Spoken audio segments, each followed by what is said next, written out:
பாராமுல்லா காஷ்மீரோட ரொம்ப ஒரு முக்கியமான ஒரு பகுதி.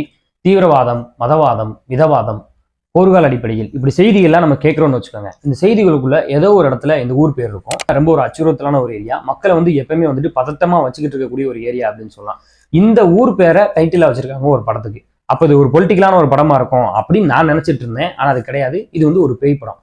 பேய் படம் கதை எப்படி இருக்கு அப்படின்னு கேட்டீங்கன்னா 1960 இருந்து எடுக்கப்பட்ட ஒரு கதை தான்.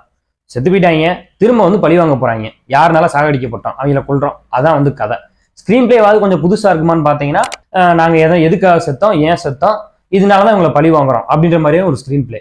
இதனால ரொம்ப அல்லப்பலசா இருக்கே அப்படின்னா, சினிமோட்டோகிராஃபியும் எடிட்டிங்கும் ஒரு அவுட்ஸ்டாண்டிங்கான ஒரு குவாலிட்டியான ஒரு படமா அந்த படத்தை காட்டிருச்சு.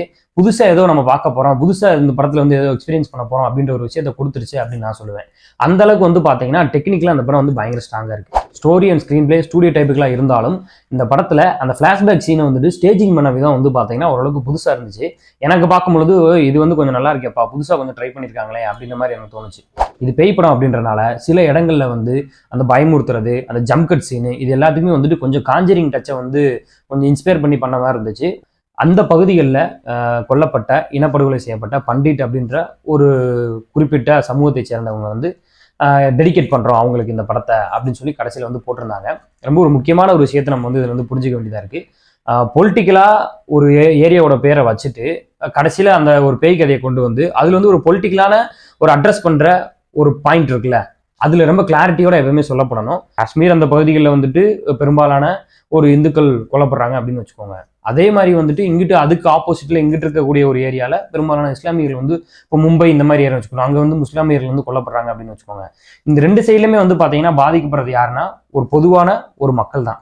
அந்த பொதுவான மக்களுக்குள்ள பெருசா மதமோ எந்த விதமான மத சாயங்களும் இருக்காது.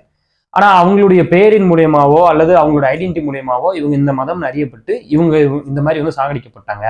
அதனால நம்ம எல்லாருமே சேர்ந்து ஒரு இனத்துக்காக நின்று போராடணும், ஒரு இனக்குழுக்குள்ள சேரணும் அப்படின்ற ஒரு அரசியல் இருக்குல்ல, அந்த வியூ பாயிண்ட்ல இருந்து அதுவும் முக்கியமா கலையை மக்கள்கிட்ட கொண்டு போய் சேர்க்கக்கூடிய மெயின் ஸ்ட்ரீம் மீடியம்ல இருக்கிறவங்க எழுதுறவங்க ரொம்ப கரெக்டா இருக்கணும், தெளிவா இருக்கணும், பொலிட்டிக்கலா பாயிண்ட் அவுட் பண்ணணும். ரொம்ப முக்கியமா சொல்லப்பட்ட விஷயம் என்ன அப்படின்னு பாத்தீங்கன்னா, இவங்கனாலதான் இவங்க இனப்படுகொலை செய்யப்பட்டாங்க அப்படின்ற விஷயத்த கடைசியில சுட்டி காட்டுறாங்க. இதனால சாதாரண பொதுமக்கள் பாதிக்கப்பட்டாங்க அப்படின்ற விஷயத்த தான் நம்ம சுட்டி காட்டணும். அப்படி சுட்டி காட்டும் போதுதான் மக்களுக்கு அரசியல் விழிப்புணர்வுன்றது தெரியும். அது இல்லாம இவங்களால இவங்க சாடிக்கப்பட்டாங்க, இவங்களால இவங்க சாடிக்கப்பட்டாங்க, இந்த மதம் பாதிக்கப்பட்டுருச்சு, இந்த மதம் பாதிக்கப்பட்டுருச்சுன்னு மதம் சார்ந்த கருத்துக்களை பேசுறது எப்பயுமே தீர்வாகாது. இந்த படம் பார்த்த உடனேவும் என் மனசுல தோணுன ஒரு கருத்து இந்த கருத்து தான். ரீசெண்ட் டைம்ஸ்ல ஹிந்தியில இந்த மாதிரி பொலிட்டிக்கலா அட்ரஸ் பண்ணக்கூடிய படங்கள் நிறைய வந்துகிட்டு இருக்கு. அந்த லிஸ்ட்ல இந்த பாராமுல்லா படத்தையும் நம்ம சேர்த்துக்கலாம். நெட்ஃபிளிக்ஸ்ல இந்த படம் அவைலபிளா இருக்கு. இந்த ரிவ்யூ பார்த்ததுக்கு அப்புறம் பார்க்கணும்னு நினைக்கிறவங்க பாருங்க.